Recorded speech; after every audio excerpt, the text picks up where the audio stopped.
Good afternoon, everyone.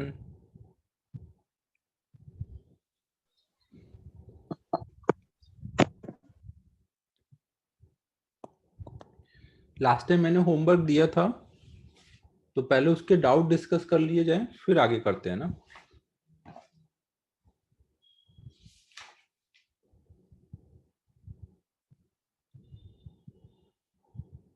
बताओ, कोई doubt है लास्ट टाइम वाले होमवर्क में?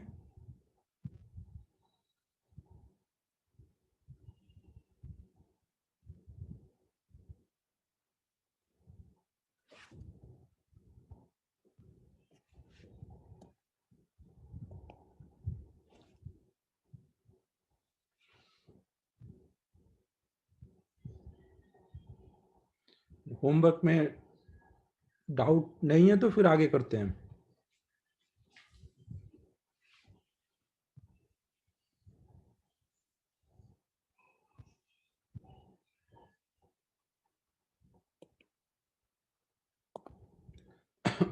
देखो, लास्ट टाइम हम लोगों ने सर हाँ सर प्रेशर वेव कब लेते हैं साउंड को, डिस्प्लेसमेंट वेव कब लेते हैं क्वेश्चन में? मतलब क्वेश्चन में अगर देखो कुछ नहीं बोला है तो साउंड के लिए प्रेशर वेव लेके सॉल्व करेंगे ना। और ओके सर। अगर बोला हुआ है तो साउंड के लिए, अगर डिस्प्लेसमेंट वेव बोला है तो इस डिस्प्लेसमेंट वेव लेके सॉल्व करेंगे। Okay sir. तो अब देखो, हम लोगों ने लास्ट टाइम ये देखा था कि अगर हमारे पास ओपन ऑर्गन पाइप है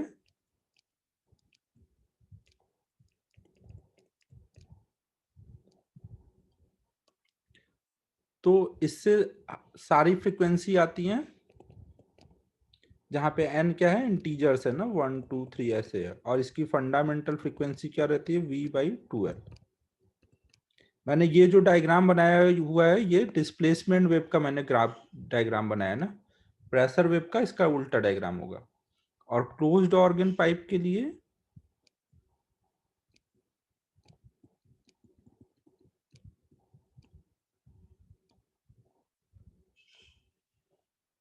यहाँ पे n क्या है, नंबर ऑफ लूप है ना। n यहाँ क्या रिप्रेजेंट कर रहा है, नंबर ऑफ लूप।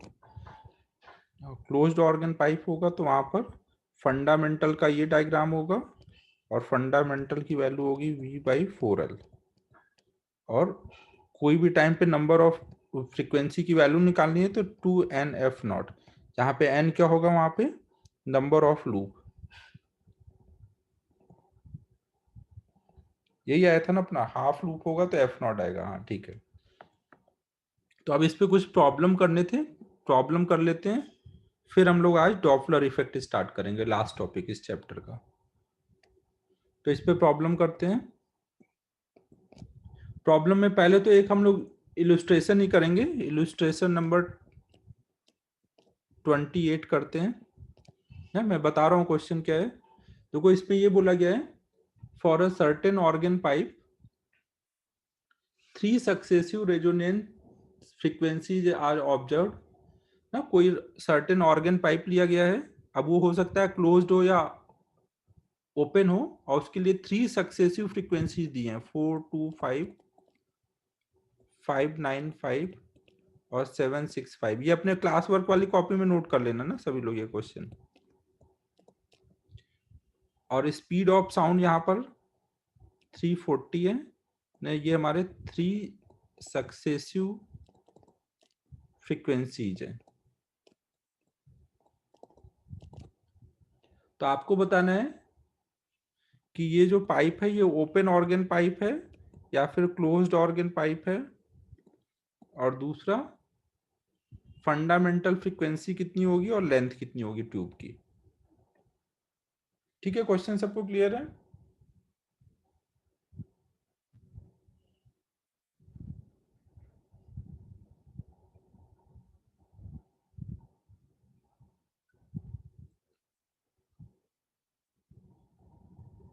ये वाला तो कल लिखाया हुआ है, ये वाला तो कल ही करा दिया है ना, ये तो बस रिवीजन कराया है, यहां से लिखना है आज ना। ये वाला कल करा दिया है।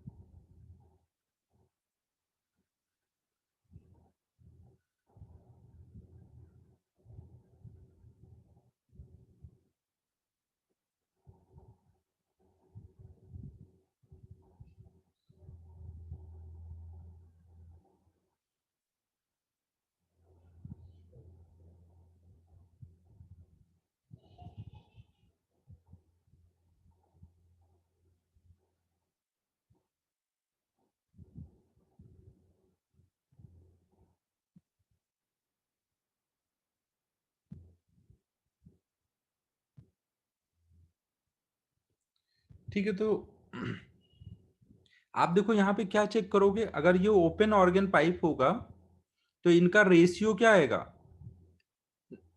इवन ऑड सब लाइन से आ रहे होंगे ना, 1:2:3:4 ऐसा कुछ आ रहा होगा। और अगर क्लोज्ड होगा तो केवल ऑड इंटीजर्स आएंगे ना यहाँ पर। तो आप इनका पहले तो रेशियो चेक कर लोगे। तो 425 फ्रीक्वेंसी, 595 और 765 ना, इसको सॉल्व कर रहे हो तो ये किस रेशियो में आ रहा है, 5:7:9 ना। किससे कट कर रहे हैं इसको, 105 से कट कर दो, किससे, 8 से, हाँ 8 से, 85 से कट कर दो तो ये रेशियो आ जा रहा है ना। 85 से कट किया तो ये 5:7:9। ऑड इंटीजर्स क्या रिप्रेजेंट कर रहा है कि ये क्लोज्ड ऑर्गन पाइप है ना। तो हमारा पहला पार्ट आ गया कि ये क्लोज्ड ऑर्गन पाइप है ना। अब हमें देखो ये 5F0 की वैल्यू दी हुई है ना, ये 5F0 की वैल्यू कितनी है, 425। तो F0 कितना रहा होगा, 85। ये जो भी है ये सब क्या है, फंडामेंटल फ्रीक्वेंसी के ऑड इंटीग्रल मल्टीपल है ना। तो ये 5F0 है, ये 7F0 ऐसे है, तो F0 यहां से आ जाएगा। फिर हमें पूछा गया length of pipe. Length of pipe कैसे निकालेंगे, फंडामेंटल बराबर होता है V/4L के। आपको क्वेश्चन में V दिया हुआ है, L निकालना है तो हो जाएगा। समझ आ रहा है मैं क्या बोल रहा हूं।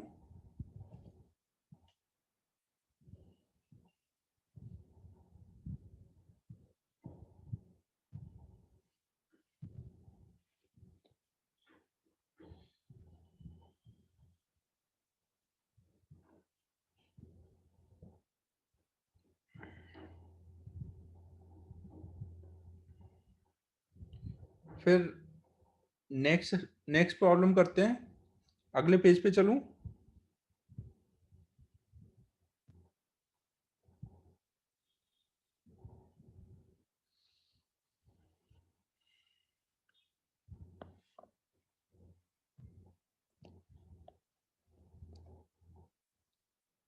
अगले में देखो क्या है, देखो ये इनका रेशियो क्या आ रहा है, 5:7:9।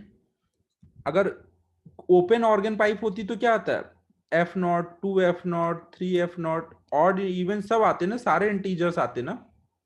लेकिन इवन में केवल क्या आता है, F0, 3F0, 5F0। केवल इवन वाले फ्रिक्वेंसीज किस में मिलते हैं, क्लोज में ना। तो यहाँ पे इवन ऑड वाला रेशियो आया है। ऑड रेशियो मतलब ये क्लोज्ड ऑर्गन पाइप है। नेक्स्ट प्रॉब्लम करते हैं। सपोज कोई ओपन ऑर्गन पाइप है जो कि एक ट्यूनिंग फॉर्क के साथ रेजोनेट कर रहा है, सॉरी ट्यूनिंग फॉर्क के साथ वाइब्रेट कर रहा है, और यहाँ पे अभी बीट फ्रीक्वेंसी मिल रही है 4 हर्ट्ज एट 51 डिग्री सेंटीग्रेड ना। अभी ये जो ट्यूनिंग, ये जो एयर कॉलम है यहाँ पे 51 डिग्री सेंटीग्रेड पर है। जब हमने इसका टेम्परेचर कम करके 16 डिग्री सेंटीग्रेड किया तो नई बीट फ्रीक्वेंसी जो थी वो अब 2 हर्ट्ज मिल रही है। तो हमें बताना है what will be frequency of tuning fork.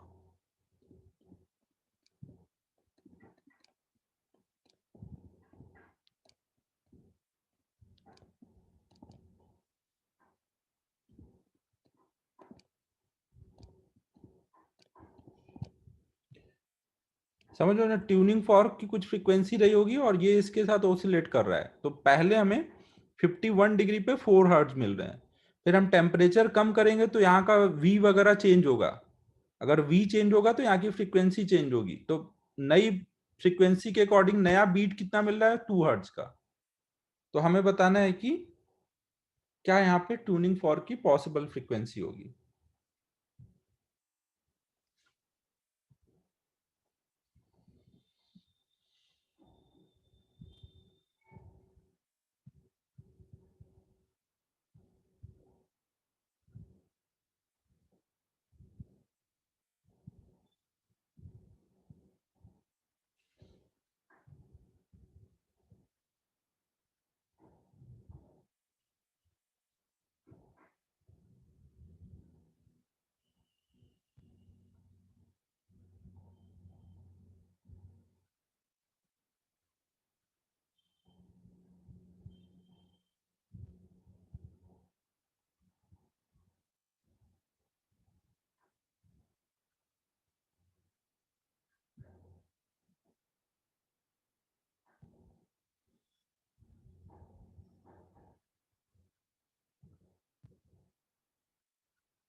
सो 2 के आसपास।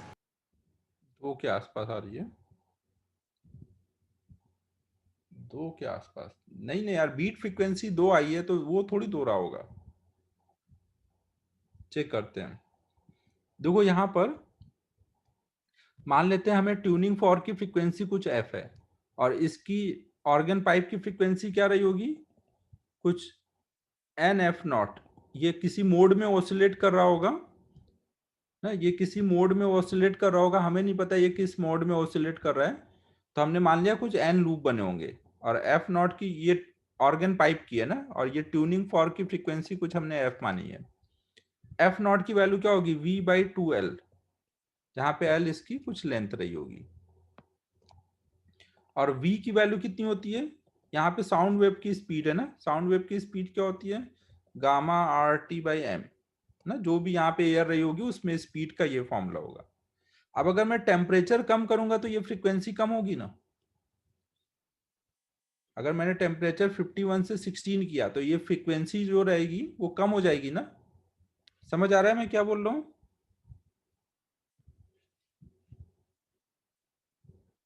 ना, तो कम होगी, तो कम होगी इसका मतलब अगर ये इसकी फ्रीक्वेंसी कम हो रही है तो इसका मतलब इसकी फ्रीक्वेंसी कितनी होनी चाहिए, अगर इसकी एफ है तो इसकी फ्रीक्वेंसी कितनी होनी चाहिए। अगर ये दोनों जब मिल के वाइब्रेट कर रहे हैं तो इसकी फ्रीक्वेंसी एफ है और बीट फ्रीक्वेंसी 4 है, तो यहां क्या क्या पॉसिबल है, ऑर्गन पाइप की फ्रीक्वेंसी क्या क्या पॉसिबल है, या तो f+4 पॉसिबल है या फिर f-4। और टेम्परेचर कम करने पर ये वैल्यू कम होगी, तो अगर ये वैल्यू कम होगी तो डिफरेंस और बढ़ेगा अगर मैं ये वाला लूंगा ना, जबकि हमें टेम्परेचर कम करने पे बीट फ्रीक्वेंसी कम करना है। तो ये इसमें ही पॉसिबल है ना, ये कम हो जाए तभी ना डिफरेंस कम हो पाएगा। तो ये वाला पॉसिबल नहीं है ना, ये वाला पॉसिबल है। ट्यूनिंग फॉर्क वो ऑर्गन पाइप की फ्रीक्वेंसी f+4 रही होगी ना, f+4 रही होगी। अब देखो जब आपने टेम्परेचर कम किया तो ये f+4 की वैल्यू कम हो गई और उसका डिफरेंस कितना रह जाएगा अब इसके साथ, पहले T1 टेम्परेचर पे इसकी फ्रीक्वेंसी है f+4 और नए टेम्परेचर पर उसकी फ्रीक्वेंसी कितनी आ जाएगी, इससे 2 ज्यादा या 2 कम ना, क्योंकि ये कम होता जा रहा है तो हो सकता है f-2 तक कम होके चला गया ना, ये कम होते होते f+2 तक जा सकता है या फिर कम होते होते f-2 तक जा सकता है। दोनों पॉसिबल है ना। अगर टेम्परेचर कम हुआ है तो कम होते होते हो सकता है वो f+2 तक हो गया हो या f-2, दोनों केस में बीट फ्रीक्वेंसी 2 मिलेगी ना।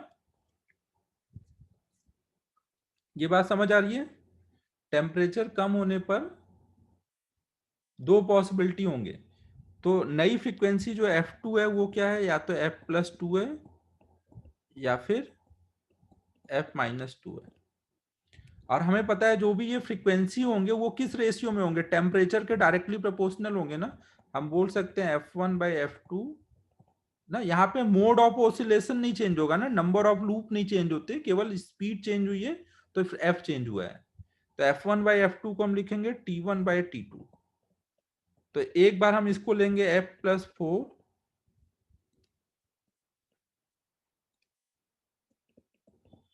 अपॉन में f+2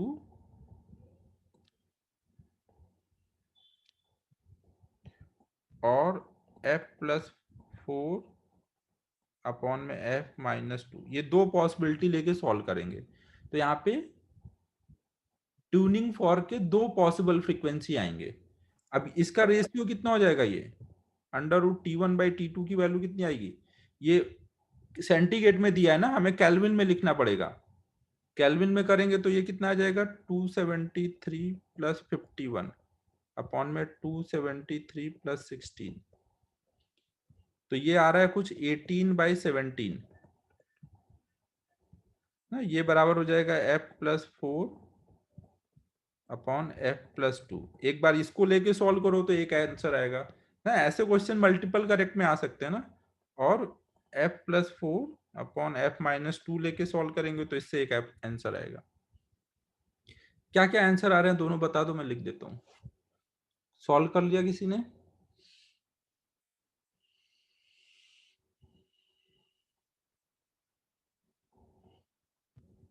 इसका कैलकुलेशन कोई खराब थोड़ी आ रहा होगा। नहीं सर, बाद में अच्छा है। तूने 51/16 लेके किया होगा, सच सच बता दे पहली बार में। नहीं नहीं, बिल्कुल नहीं है, इतनी इतनी गंदी मिस्टेक नहीं की सर मैंने कभी। मेरे से वो क्लिक नहीं हुआ कि वो स्क्वायर से एग्जैक्ट। अच्छा, एफ की वैल्यू, इसको पहला वाला ये लेके कितना आ रहा है? पहला वाला लेकर के 32 आ रहा है। ठीक है, तो एक तो आंसर हो गया हमारा 32, और दूसरा वाला लेके कितना आ रहा है? 104 ना, तो ये दो आंसर हो गए यहाँ पर।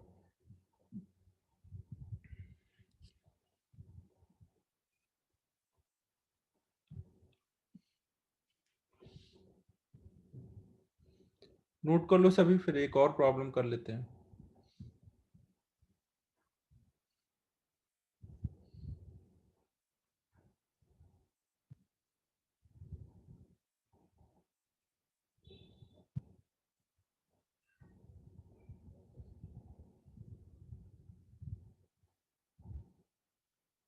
अबे भंडारी ये देखो, अगर इसकी फ्रीक्वेंसी पहले एफ है और ये दोनों मिलके बीट फ्रीक्वेंसी 4 दे रहे हैं, तो ये क्या हो सकता है, f+4 या f-4।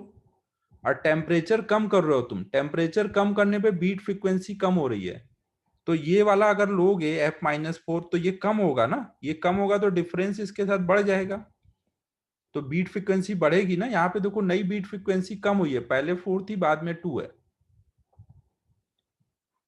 बाबू समझ आया क्या बोल रहा हूं?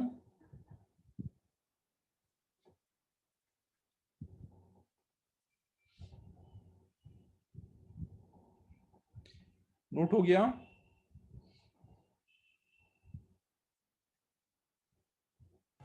सर अगर वैसे किया तो वो 0.61 वाला। पॉइंट, नहीं नहीं, वो तो आपको मैंने बोला था ना कि बहुत कम टेम्परेचर के लिए, 4-5 डिग्री के लिए होता है। ये 51-16 पे थोड़ी लगा दोगे वो वाला। हाँ मतलब वो उससे आएगा नहीं, पर मतलब मैं बोलना चाह रहा था कि कम ही होगा ना, तो ऊपर वाला कैसे लेगा ऐसा। हाँ वो तो ठीक है, वो तो सीधे सीधे ऐसे डायरेक्ट रिलेट कर सकते हो, टी कम हो रहा है तो एफ कम हो रहा है। हाँ सर।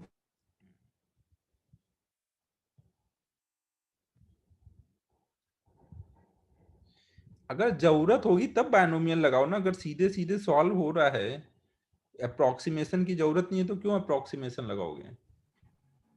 नहीं सर, वो नहीं बोल रहा था, मैं बोल रहा था कि कम होगा ना। तो आदित्य को बोल रहा हूँ, इसने पूछा है डाउट, बायनोमियल नहीं लगा सकते क्या?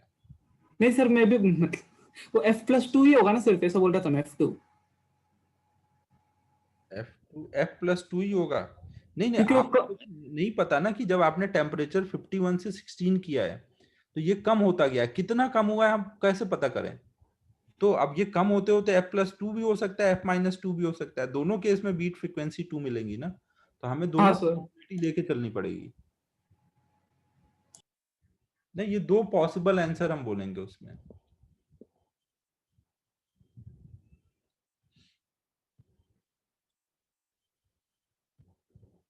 अद्विता बायनोमियल यहां लगाना चाह रही है,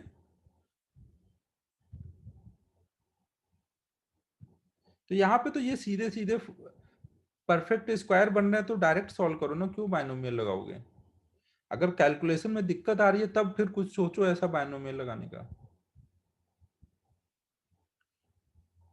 बाकी वही है, बायनोमियल अप्रोक्सीमेशन है, जितना अप्रोक्सीमेशन में ये अब x की वैल्यू बड़ी होगी उस टाइम पे एरर आएगा। अब पता नहीं यहाँ पे, वैसे तो ज्यादा नहीं आना चाहिए क्योंकि ये 51/273, ठीक है फिर भी आ जाएगा, ये ज्यादा छोटा भी नहीं है, एटलीस्ट डेसिमल के 2 डिजिट तक हो तो समझ आता है, एक ही डिजिट पे तो थोड़ा एरर आएगा ही।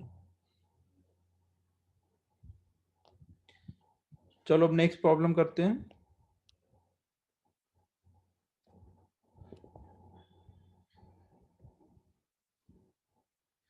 नेक्स्ट में देखो, सपोज हमारे पास एक क्लोज्ड ऑर्गन पाइप है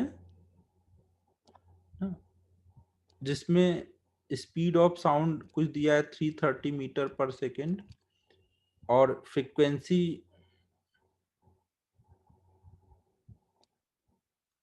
और हमें यहाँ पर ये वाइब्रेट कर रहा है विथ फ्रीक्वेंसी 330 हर्ट्ज और ये जो वाइब्रेशन है ये इन फर्स्ट ओवरटोन है। अ क्लोज्ड ऑर्गन पाइप बोला गया is vibrating in first overtone with frequency 330 hertz. ठीक है। If pressure amplitude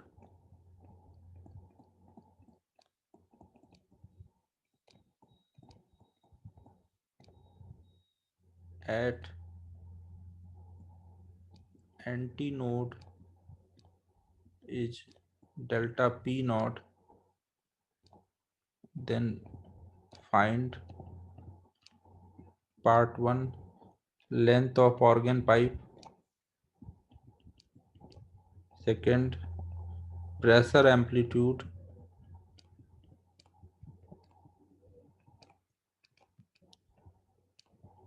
at L/2।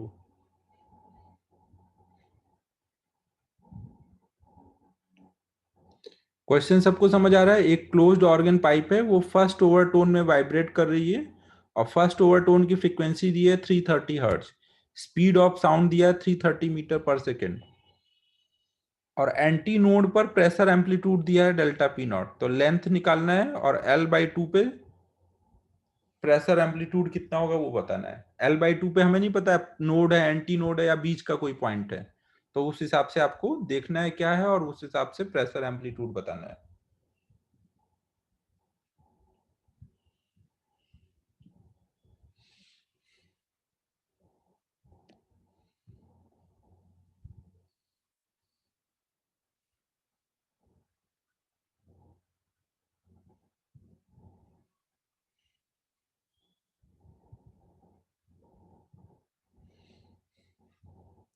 देखो यहाँ पे अगर हम डिस्प्लेसमेंट वेव का डायग्राम बनाए तो वो डायग्राम कैसा होगा? फर्स्ट ओवरटोन के लिए ऐसा कुछ हो रहा होगा डिस्प्लेसमेंट वेव का। नहीं, ये हमने डिस्प्लेसमेंट वेव को दिखाया। तो प्रेशर वेव का डायग्राम यहाँ पे कैसा बनेगा?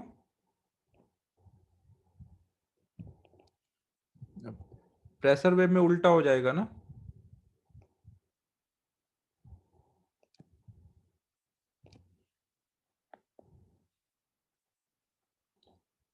हाँ, कुछ ऐसा हो रहा होगा। Delta P not upon √2। हाँ ठीक है, देखते हैं।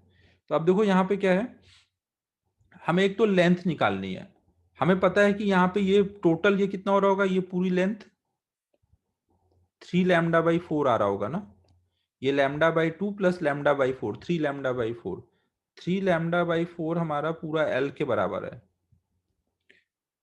तो अब हम यहाँ पे L निकालना है तो हम लैम्डा कैसे निकालेंगे? V/F करेंगे। हमें अभी का V पता है, अभी का F पता है, तो उससे अभी का लैम्डा आ जाएगा। तो ये हमारा कितना आ रहा है? 1। तो ये मतलब 3/4 मीटर। ये हमारी लेंथ ऑफ पाइप हो गई।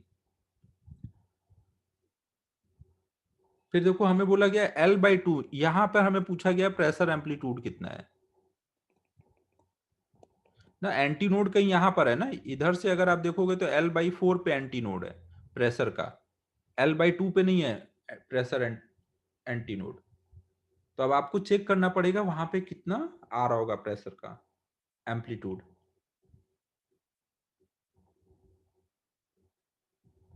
तो उसके लिए हम लोग देखो क्या करेंगे, हम लोग पहले ये प्रेशर, ये एम्पलीट्यूड को as a function of X लिखेंगे ना। यहाँ amplitude as a function of X क्या होगा?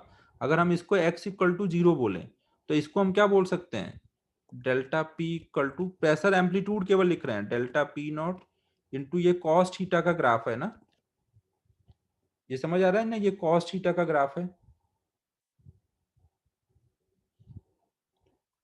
अब इसमें जो x डालेंगे उस जगह का एम्पलीट्यूड आ जाएगा।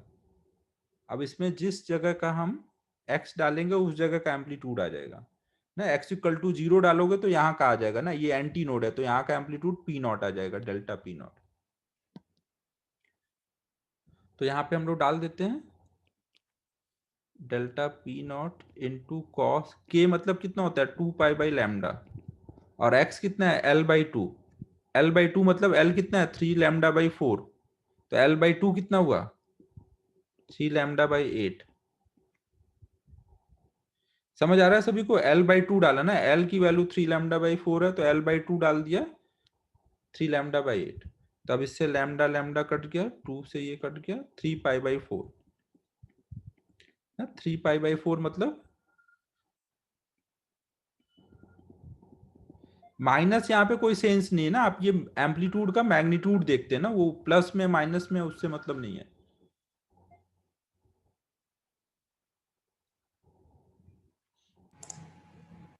सर हाँ, वो डाउट था कि माइनस भी सिग्निफाई होगा ना आंसर में? नहीं नहीं, अभी देखो आपने आपने इस फंक्शन का ग्राफ लिखा है, इस फंक्शन का, तो यहाँ अच्छा पर हाँ नीचे को है ना, बट हाँ ऐसा हाँ नहीं कि हर टाइम पे ये नीचे ही रहेगा, वो तो ऑसिलेशन हो रहा है ना, कभी नीचे जाएगा कभी ऊपर जाएगा। हाँ आपने इस सर, फंक्शन को लेके लिखा इसलिए आपको ऐसा मिला है। मतलब यहाँ कोई और भी फंक्शन हो सकता है ऐसा? हाँ, आप अगर ये वाला फंक्शन लेके लिखते तो प्लस में मिलता अच्छा सर, समझा। ना। तो ये हमारा प्रेशर एम्पलीट्यूड हो गया। कभी भी एसएचएम में एम्पलीट्यूड का साइन का कोई सेंस नहीं है ना, वो दोनों साइड जाएगा। समझ आया सभी को?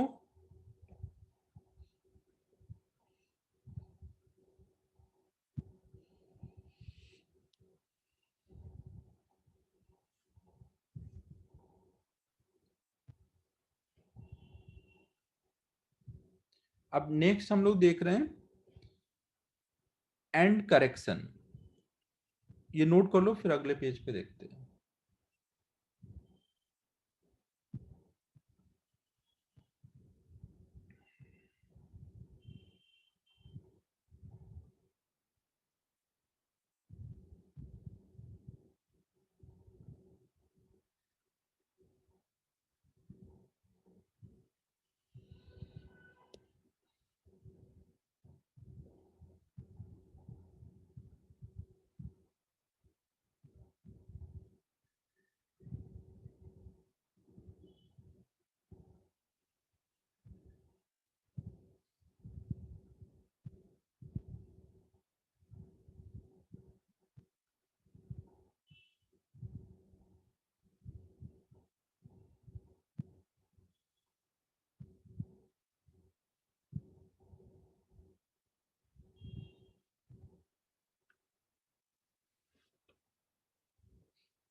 अब ये इसी का ऑर्गन पाइप का ही पार्ट है, एंड करेक्शन।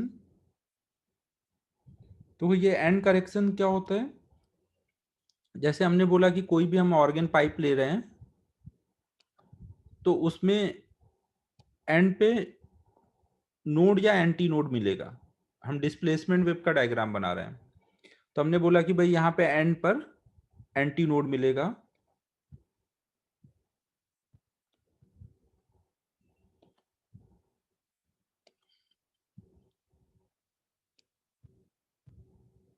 ना, और यहाँ पर नोड मिलेगा। बट एक्सपेरिमेंटली ये देखा गया कि जो ये नोड या एंटी नोड मिलता है एंड पर, वो एग्जैक्टली एंड पे नहीं मिलता है, फ्री एंड पे वो थोड़ा आगे निकल जाता है ना। ये जो पार्ट है ये एग्जैक्टली एंड पे नहीं होगा, ये थोड़ा आगे तक आता है। जब वेव आ रही होती है और रिफ्लेक्ट होके वापस आएगी तो इस प्रोसेस में वो थोड़ा आगे तक निकल जाती है, या एग्जैक्टली एंड पे नहीं हो पाता। तो ये एक्सपेरिमेंटली देखा गया है। आपको इसकी वैल्यू एक्सपेरिमेंटली हम लोग निकालते हैं तो ये कुछ आती है इसकी वैल्यू, ये एंड पे जितना आ रहा है उसको ई से दिखाते हैं। तो ये ई की वैल्यू आती है 0.6 R, जहां पे आर होता है रेडियस ऑफ ऑर्गन पाइप।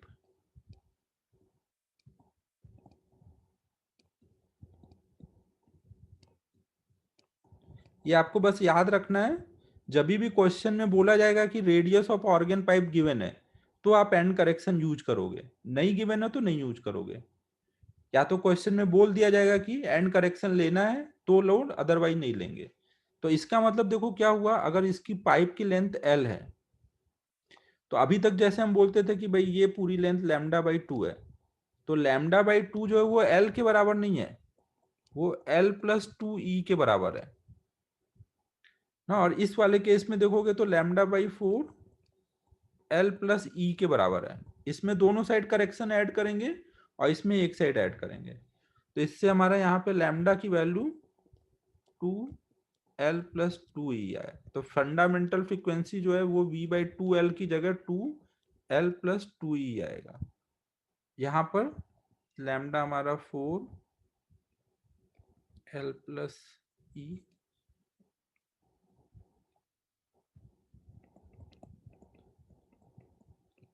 तो फंडामेंटल हो जाएगा v/4l, 4l मतलब l+e। मतलब ओपन ऑर्गन पाइप में आपको हर एक जगह पे एल को l+2e से रिप्लेस कर देना है, और क्लोज्ड ऑर्गन पाइप में एल को l+e से रिप्लेस कर देना है ना। बाकी सब वही जो पीछे फॉर्मूला पड़ा है वही है सब कुछ। ठीक है, समझ आ रहा है सभी को?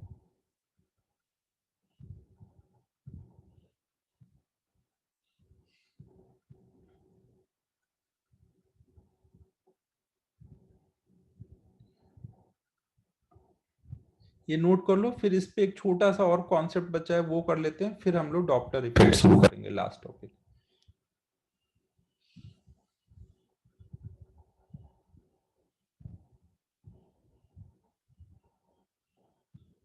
ये एंड पे हमने करेक्शन किया, इसी को नाम देते हैं एंड करेक्शन।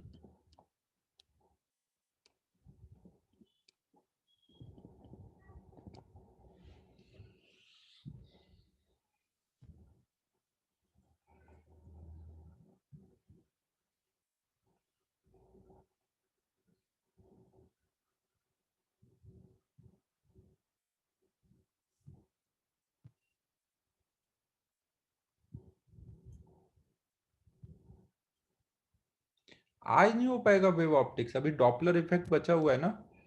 डॉपलर इफेक्ट कराने में एक क्लास लगेगा।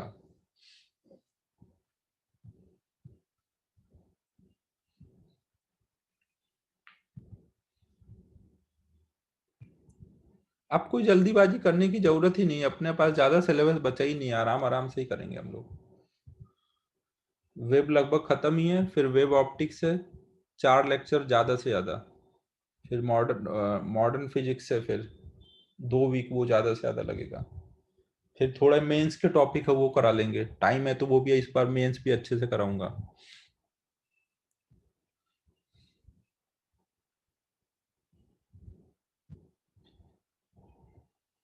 किसको ज्यादा टाइम चाहिए यार, केमिस्ट्री वालों को तो ऑलरेडी बहुत टाइम मिल चुका है, मैथ का भी हो ही जाएगा लगभग तब तक।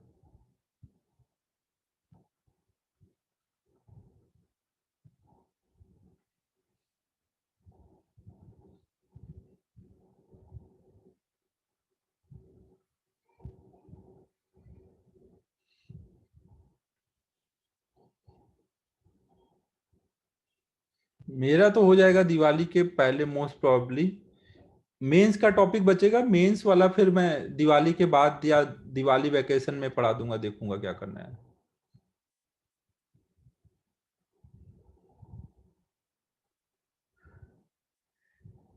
मेरा दिवाली के बाद मेरी क्लास खत्म हो जाएगी, केमिस्ट्री की भी तब तक हो जाएगी सब। मैथ का अगर बचेगा तो सर ले लेंगे 3-4 दिन एक्स्ट्रा। तो ठीक है, मैथ का सर, केमिस्ट्री फिजिक्स हो जाएगा तो एक हफ्ता मैथ सर अकेले पढ़ा लेंगे।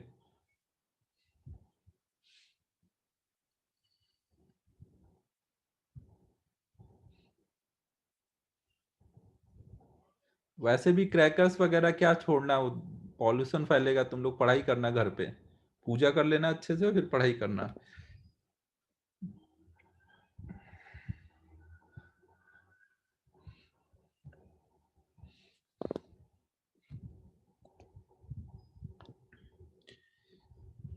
चलो अब इस पे ऑर्गन पाइप में एक लास्ट टॉपिक बचा है, रेजोनेंस ट्यूब।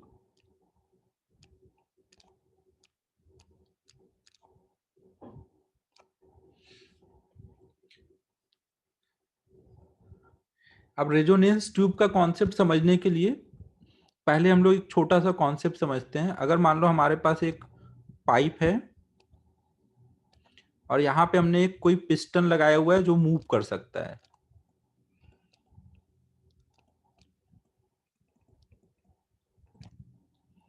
फिर अगर हम इसमें मान लो हमने एक स्टैंडिंग वेव सेट किया, ये पिस्टन है, अभी इसको फिक्स किया हुआ है अपनी जगह, तो मान लो ऐसा कुछ डायग्राम आया, तो इसके करस्पॉन्डिंग कुछ वेवलेंथ आ जाएगी, कुछ फ्रीक्वेंसी आ जाएगी। अब अगर मैं इस पिस्टन को पीछे मूव करा दूं λ/2 से ना, मैं पिस्टन को अगर यहां पे ले आऊं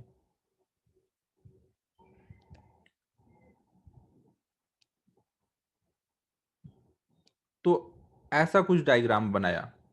इन दोनों डायग्राम में क्या वेवलेंथ चेंज हो गई है साउंड की? यहाँ पे अगर साउंड की वेवलेंथ लैम्डा और फ्रीक्वेंसी एफ है, यहाँ पे अगर वेवलेंथ लैम्डा और फ्रीक्वेंसी एफ है, तो दोनों में वेवलेंथ चेंज नहीं हुई है, नंबर ऑफ लूप ज्यादा बने हैं, लेकिन वेवलेंथ निकालोगे, यहां से निकालो या यहां से निकालो, दोनों से वेवलेंथ की वैल्यू सेम आएगी। मान लो ये डिस्टेंस हमारी कुछ λ/4 है और ये डिस्टेंस है 3 λ/4। दोनों से अगर मैं लैम्डा की वैल्यू कैलकुलेट करूंगा तो सेम आएगी ना। अगर ये 25 सेंटीमीटर होगा तो ये 75 सेंटीमीटर होगा ना, कोई चेंज नहीं होगा, लैम्डा सेम आएगा ना। तो इसका मतलब देखो क्या है, अगर आपने ये जो भी लूप बन रहा है उसी लूप को, उस लूप का एक लूप का लेंथ कितना है λ/2, तो अगर मैं इसको λ/2 से पिस्टन मूव कराते जाऊंगा तो इसकी वेवलेंथ चेंज नहीं होगी ना।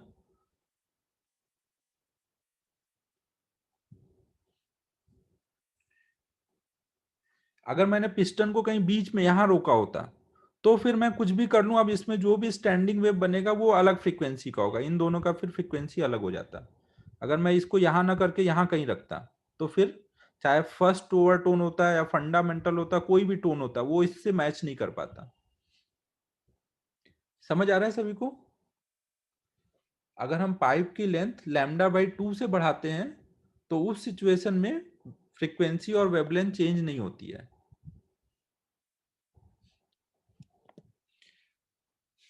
तो यही कॉन्सेप्ट हम लोग रेजोनेंस ट्यूब में लगाते हैं। रेजोनेंस ट्यूब देखो क्या होता है, एक ऐसे पाइप होती है जिसमें नीचे से ट्यूब कनेक्टेड होती है, ये ट्यूब के थ्रू हम लोग वाटर इसमें भेज सकते हैं। पानी है तो नीला नीला दिखाता हूं, इसमें पानी आ सकता है ना। शुरू में ये पूरे मान लो पाइप भरी हुई थी ना, यहाँ पर इसको हम वाटर लेवल का कम ज्यादा कर सकते हैं ना, और इसके ऊपर हम एक ट्यूनिंग फॉर्क लेके आते हैं जिसको वाइब्रेट कराते हैं। तो अभी तो ये पूरा भरा हुआ है, तो अभी ये कुछ है ही नहीं है, एयर कॉलम अंदर है ही नहीं है। अगर हमें इसको थोड़ा नीचे ले जाएं और मान लो कहीं हमने इस पोजीशन पे रुका हुआ है ना, अब नीचे का बार बार बना नहीं रहा हूं, आप समझ जाओ, यहां तक मान लो वाटर है, तो इस टाइम पे ये इतना इसमें एयर कॉलम है जो ओसिलेशन के लिए अवेलेबल है। और मान लो इस टाइम पे यहाँ पे जो फ्रीक्वेंसी आ रही है वो इसकी फ्रीक्वेंसी से मैच कर रही है, तो हम बोलेंगे ये दोनों रेजोनेट कर रहे हैं। और इस टाइम पे मान लो ये अपने अभी फंडामेंटल टोन में वाइब्रेट कर रहा है, तो ऐसा कुछ हो रहा होगा। अभी ये दोनों, इसकी फ्रीक्वेंसी कुछ f2 है, इसकी मान लो f1 है, तो ये दोनों एक साथ ओसिलेट कर रहे हैं। ये थोड़ा आगे तक रहेगा, तो ये मान लो ये जो लेंथ आ रही है कुछ आ रही होगी यहाँ पर, ये मान लो हमारी पहली वाली रीडिंग L1 है, तो L1 की वैल्यू बोलोगे L1 प्लस ई बराबर है λ/4। अब इसकी फ्रीक्वेंसी चेंज नहीं हुई है और हमें चाहिए कि ये इससे वाइब्रेट करता रहे, रेजोनेट करता रहे, तो हम इसमें वाटर लेवल फिर से अगर चेंज करें तो कितना चेंज करना चाहिए? अगर हमें इन दोनों को रेजोनेट कराते रहना है तो हम अब इसमें वाटर लेवल कितना चेंज कर दें? λ/2 से और चेंज कर दें, ना। अगर हम लैम्डा बाई 2 से और चेंज कर दें तो उस केस में क्या हो जाएगा फिर, मान लो अब यहां तक आ गया वाटर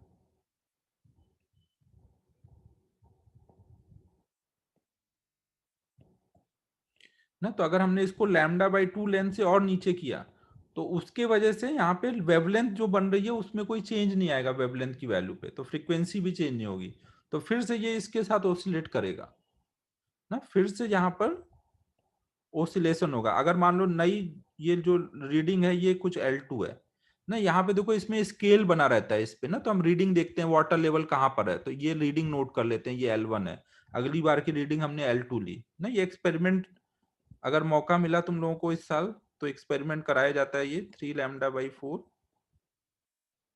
तो ऐसे हमने L1 और L2 की दो रीडिंग ली।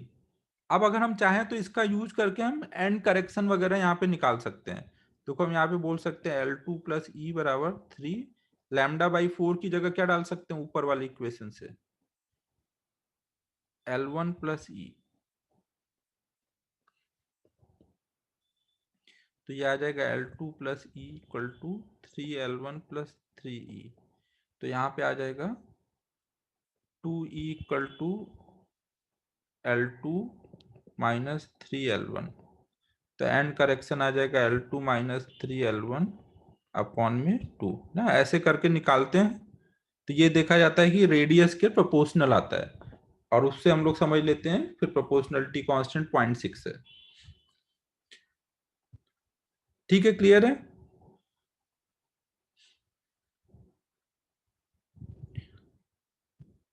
ये जो होता है इसको यूज करते हैं हम लोग स्पीड ऑफ साउंड निकालने के लिए ना। हमने मान लो एंड करेक्शन निकाल लिया, तो अब हमें यहाँ पे वेवलेंथ निकालना आ जाएगा इसको देख करके।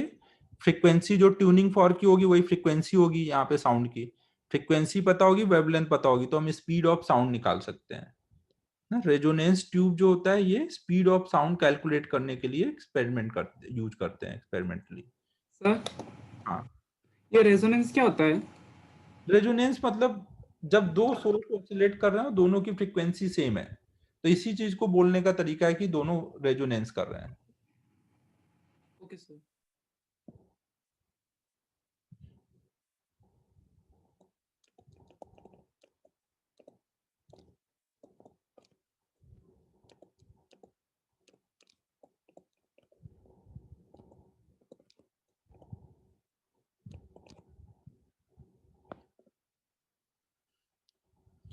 हाँ, अगर आप लैम्डा बाई 2 से चेंज ना करके कोई और लेंथ से चेंज करोगे तो उस केस में फिर फ्रीक्वेंसी और वेवलेंथ चेंज हो जाएगी।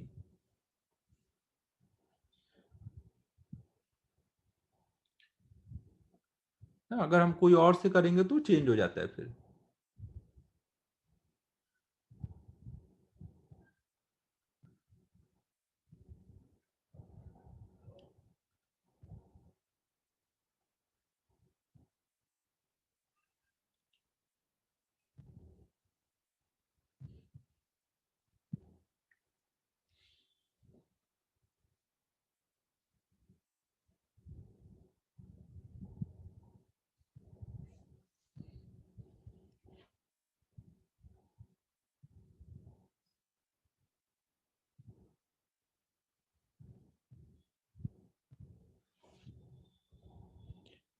इंटरफेरेंस वो होगा, वो अलग चीज है, लेकिन अगर आपने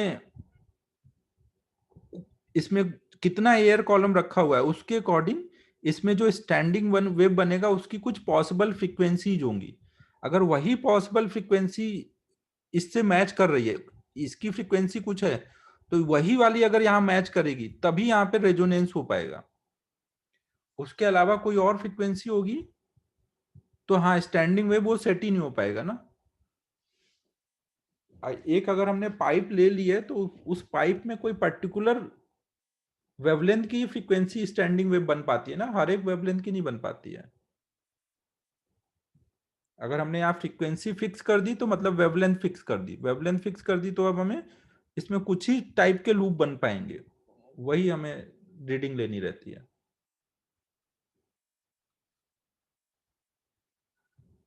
ना, हर बार आपको इसको कितना मूव कराना होगा, λ/2 मूव कराते जाओगे तो रेजोनेंस होता जाएगा।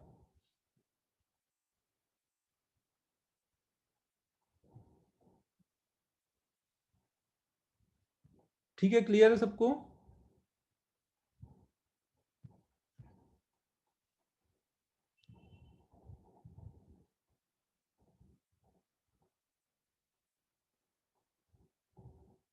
हाँ, अगर आपने ट्यूब की लेंथ जो इसमें इसके करस्पॉन्डिंग कुछ वेवलेंथ है, तो उतनी वेवलेंथ कहीं लूप ऐसा कुछ ही पॉसिबल है। कुछ और बनाना चाहोगे इसका यूज करके तो नहीं बन पाएगा।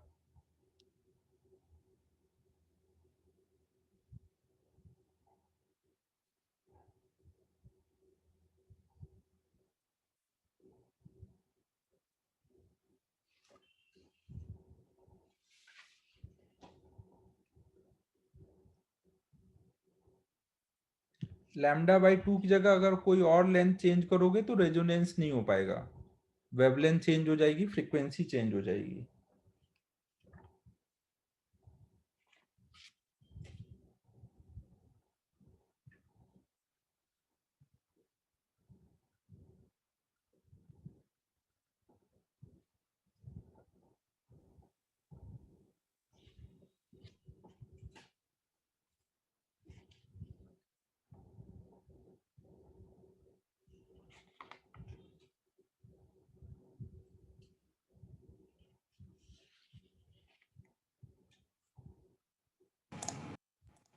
सर मतलब आप इन शॉर्ट ऐसा बोल रहे हो ना कि कोई भी दूसरी लेंथ हुई तो वो जो वेव आएगी ना वो रिफ्लेक्ट करेगी और बदलती रहेगी, तो मतलब कुछ स्टैंडिंग बिंडिंग नहीं बनेगा और कुछ तो कॉम्प्लिकेटेड हो जाएगा, ऐसे ही ना? वो वैसा बार बार वो चेंज होता रहेगा, और मतलब एक फिक्स हमें नहीं मिल पाएगा। हाँ अगर सर। अगर यहाँ पे इतनी लेंथ अवेलेबल है तो इसी वेवलेंथ का अगर आएगा तो वो जब रिफ्लेक्ट होगा तो यहाँ एंटी नोड बनेगा, कोई एनर्जी का हाँ लॉस नहीं होगा। तो वो फिर कंटिन्यूअस उससे वाइब्रेट कर सकता है, लेकिन बार हाँ। बार बदल रहा है तो फिर वो एनर्जी का लॉस शुरू हो जाएगा। अच्छा।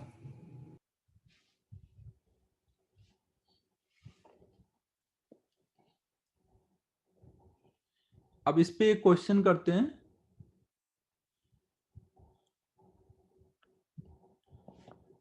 क्वेश्चन करना है, एक मिनट, ये कौन सा एक्सरसाइज है? एक्सरसाइज 2 का क्वेश्चन नंबर 54 देखो सभी। Question number 54, exercise 2।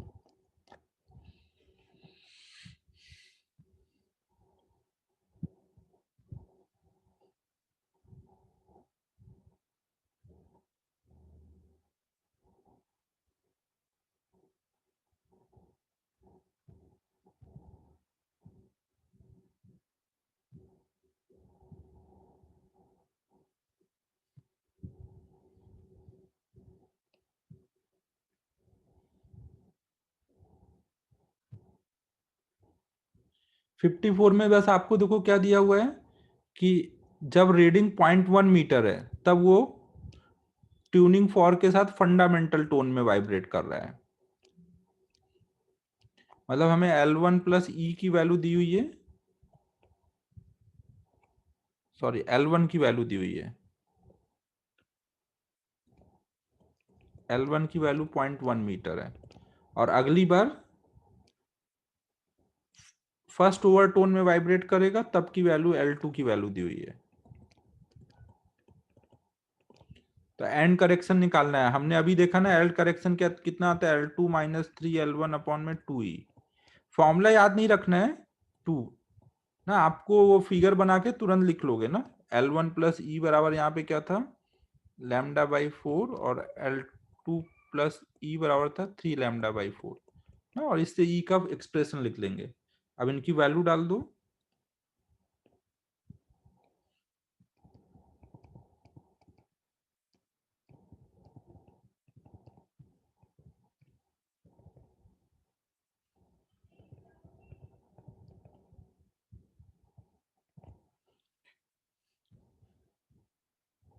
ठीक है, तो ये रेजोनेंस कॉलम एकदम सिंपल होता है, बस आपको पता होना चाहिए ना कि क्या बोला जा रहा था, उसका क्या मीनिंग है ना। फर्स्ट रीडिंग 0.1 मिल रहा है मतलब क्या है, ये वाली सिचुएशन होगी। सेकेंड रीडिंग मतलब अब ये वाली सिचुएशन की बात हो रही है बस आपको डायग्राम समझ आना चाहिए कि किस डायग्राम के लिए बात हो रही है। बाकी ज्यादा इनमें कुछ होता नहीं है ना, बस आपने पढ़ा हुआ है तो कर लोगे। ठीक है, फिर अब लास्ट टॉपिक स्टार्ट कर रहे हैं, डॉपलर इफेक्ट।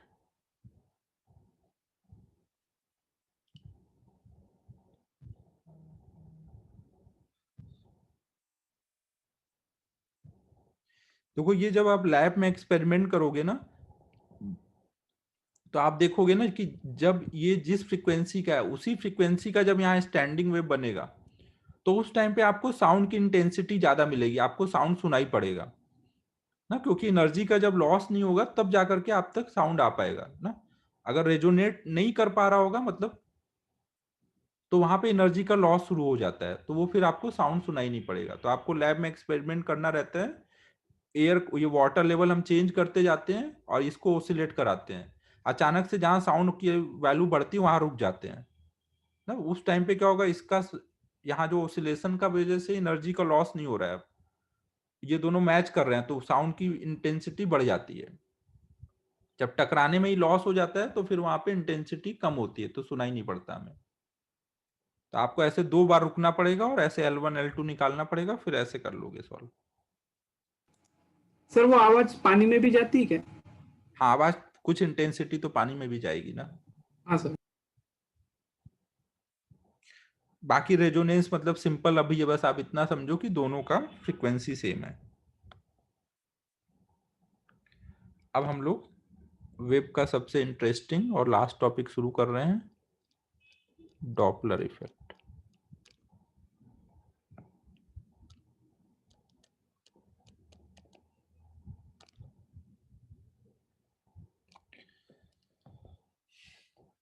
देखो डॉपलर इफेक्ट में क्या है, एक कोई सोर्स होगा और एक कोई लिसनर होगा।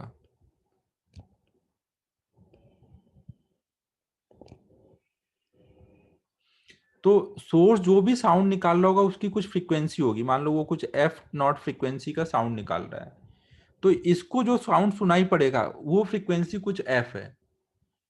तो वो एफ एफ नॉट के बराबर भी आ सकती है, उससे ज्यादा भी आ सकती है, उससे कम भी आ सकती है, डिपेंडिंग कि ये कौन से सोर्स और लिसनर किधर को मूव कर रहे हैं। तो डॉपलर ने यही बताया कि जब सोर्स और लिसनर ये मूव करते हैं, कोई भी एक मूव करे या दोनों मूव करें, तो जो फ्रीक्वेंसी सुनाई पड़ेगी वो एक्चुअल फ्रीक्वेंसी नहीं रहती, वो चेंज कर जाती है ना। तो ये डॉपलर ने बताया था, इसीलिए यहाँ पे हम इसको डॉपलर इफेक्ट बोल रहे हैं। यहाँ पे जो फ्रीक्वेंसी सुनाई पड़ेगी उसको हम नाम देते हैं अपेरेंट फ्रीक्वेंसी,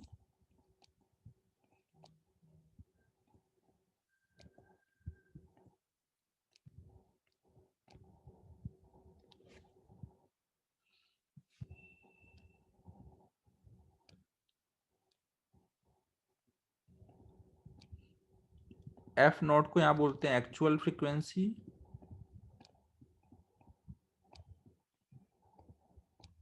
अगर सोर्स कुछ वी एस स्पीड से चल रहा है, लिसनर कुछ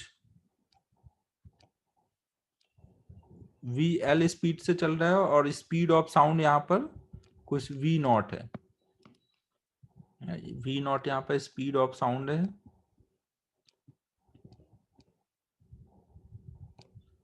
V S speed of source,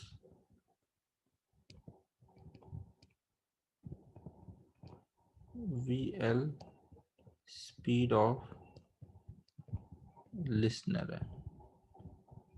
तो इनको रिलेट करने के लिए ये फ्रीक्वेंसी का फॉर्मूला होता है F equal to F not V not plus minus V L upon V not minus plus V S. ये फॉर्मूला कैसे आता है मैं अभी डिराइव करके समझाऊंगा, बट आपको ये फॉर्मूला अच्छे से समझ लेना है ना, इसमें बस यही फॉर्मूले का बार बार यूज होगा ना। यहाँ पे एफ नॉट एक्चुअल फ्रीक्वेंसी और एफ एपरेंट फ्रीक्वेंसी है, कब प्लस लेना है कब माइनस लेना है वो अभी समझाता हूँ। और ऐसे ही हमारा वेवलेंथ आएगा, apparent wavelength equal to actual wavelength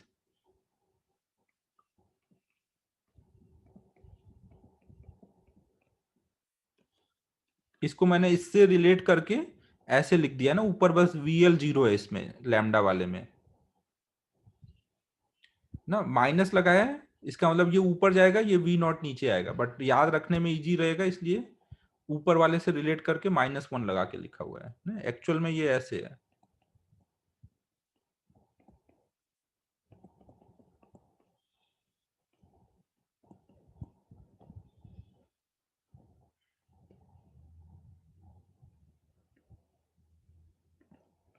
यहाँ पे हमारा लैम्डा जो है वो एपेरेंट वेवलेंथ है,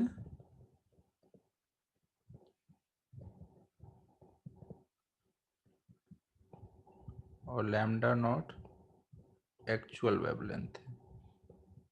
एपेरेंट मतलब जो लिसनर को समझ आएगा वो एपेरेंट है, जो सोर्स निकाल रहा है वो एक्चुअल है।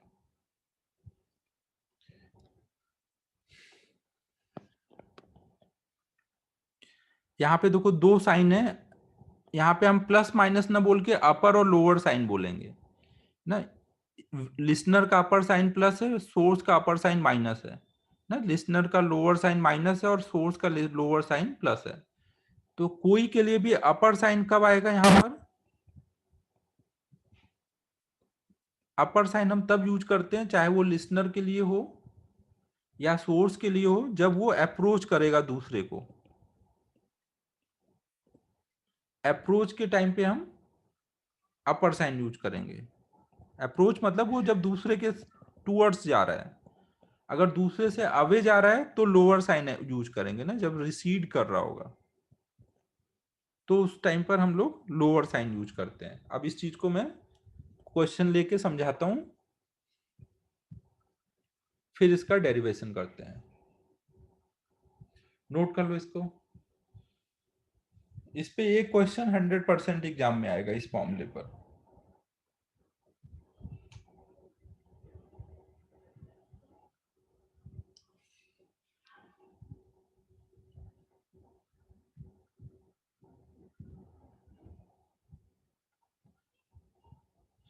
इस बार के अपने टॉपर बच्चों ने, महान लोगों ने, ये फॉर्मूले पे जो क्वेश्चन आया था वो भी गलत कर दिया था।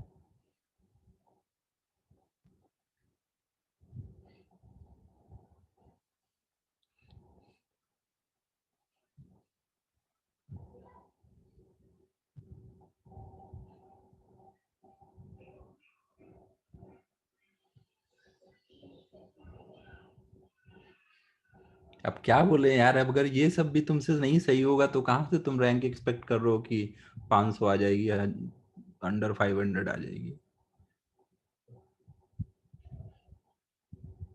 इस बार ऐसे V दिया था, V0 VL ये सब दिया था, परसेंटेज चेंज इन F पूछा गया था। परसेंटेज चेंज इन F पूछा गया था, F निकाल करके परसेंटेज चेंज निकालना था, वो भी ना हो पाया। थोड़ा एग्जाम का प्रेशर रहता है, लेकिन इतना भी नहीं है कि यार एकदम सिंपल फॉर्मूले बेस्ड चीजें गलत करो।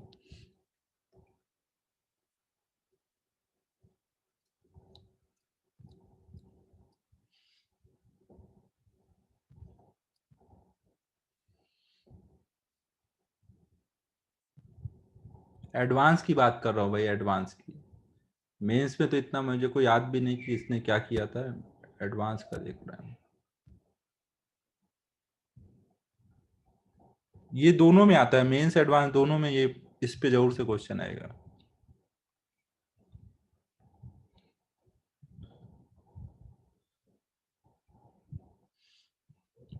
नोट हो गया फॉर्मूला? तो वो लैम्डा में आपने वीएल को 0 मान लिया है कि होता है कुछ ऐसा है क्या? मतलब फॉर्मूले में VL आता ही नहीं है हो तो भी। अच्छा अब अच्छा, ओके ओके। डेरिवेशन में समझाऊंगा ना। हाँ सर, सॉरी, समझा।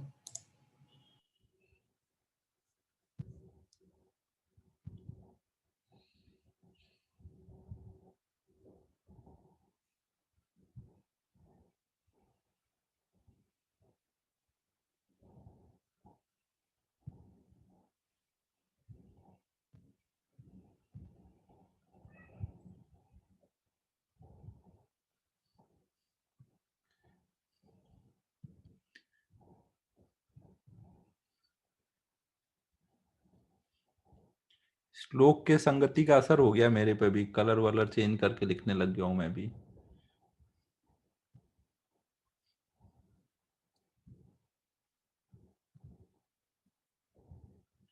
ये डॉपलर इफेक्ट हम लोग साउंड वेव और लाइट वेव के लिए देखते हैं ना, साउंड वेव और लाइट वेव। तो अभी साउंड वेव का देख रहे हैं, लाइट वेव का कम इंपॉर्टेंट है, रेयरली पूछा जाता है, लास्ट में उसका फॉर्मूला बता दूंगा। पहले साउंड वेव के लिए देख रहे हैं ना।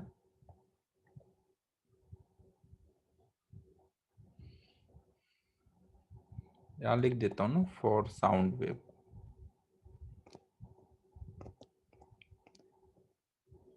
साउंड है तभी लिसनर लिखा है ना, लाइट होता तो ऑब्जर्वर लिखता।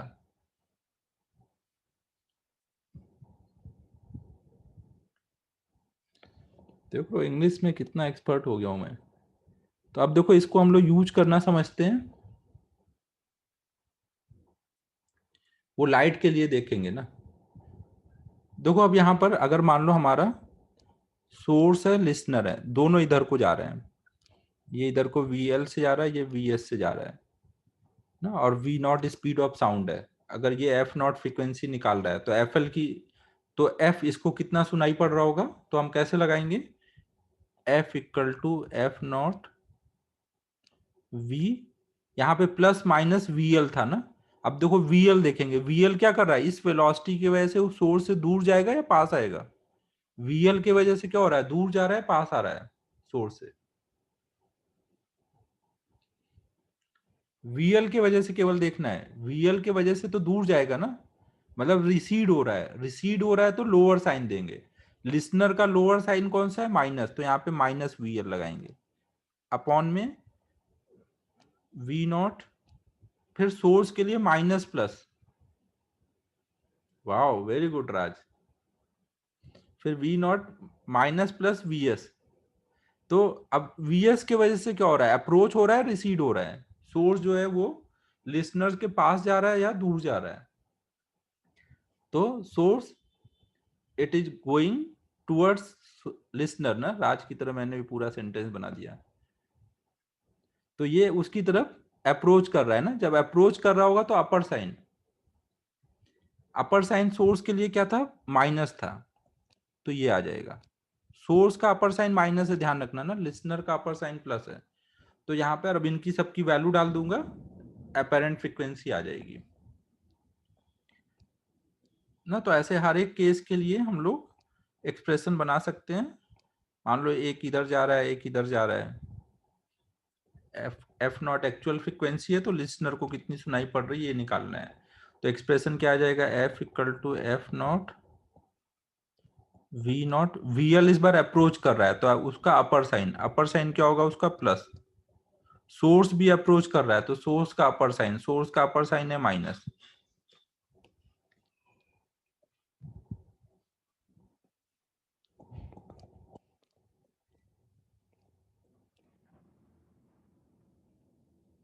अगर मान लो ये ऐसे जा रहे हैं,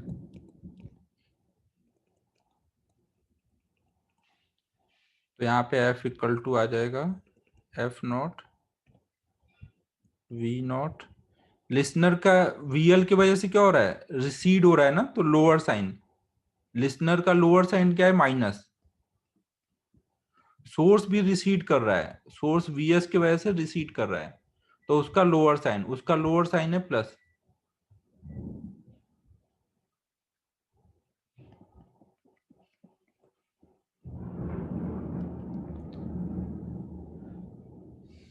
अबे आयुष क्या बताऊं, ये देख ना, यहाँ साइन देख, ऊपर वाला साइन कब देते हैं, जब अप्रोच होता है, और नीचे वाला साइन कब देते हैं, जब वो रिसीड होता है, दोनों के लिए वही सेम है। तो यही मैंने लगाया। देख VL की वजह से क्या हो रहा है, ये इधर जाना चाह रहा है, सोर्स से दूर जाना चाह रहा है, रिसीड कर रहा है, रिसीड मतलब लोअर साइन, VL का लोअर साइन कौन सा था, माइनस वाला। और सोर्स पास आना चाह रहा है, सोर्स पास आना चाह रहा है, और अप्रोच के टाइम पर अपर साइन देंगे, तो सोर्स का अपर साइन कौन सा है, माइनस, उसका यहाँ पे माइनस लगा दिया। जो भी पास आना चाहेगा उसके लिए अपर साइन देना रहेगा, और दूर जाने के लिए लोअर साइन। रिलेटिव में नहीं देखना है भाई, रिलेटिव में नहीं देखना है पास आ रहा है, आपको एक एक वेलोसिटी की वजह से देखना है, VS की वजह से क्या हो रहा है, VL की वजह से क्या हो रहा है, फिर उसके अकॉर्डिंग उसको साइन देना है। ठीक है, यहाँ पे देखो VL की वजह से दूर जा रहा है तो VL को लोअर साइन।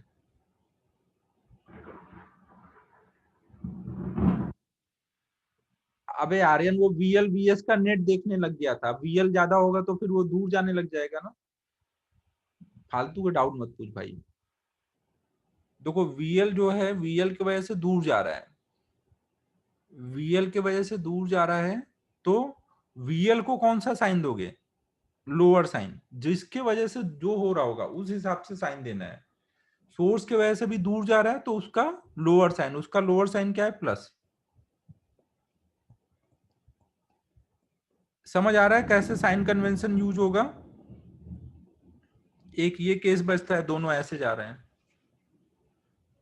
दोनों ऐसे जा रहे होंगे तो अब क्या आएगा? लिसनर इस बार अप्रोच कर रहा है, VL की वजह से वो क्या कर रहा है? अप्रोच। तो VL को कौन सा साइन दोगे? Upper sign. VL का अपर साइन कौन सा है? प्लस।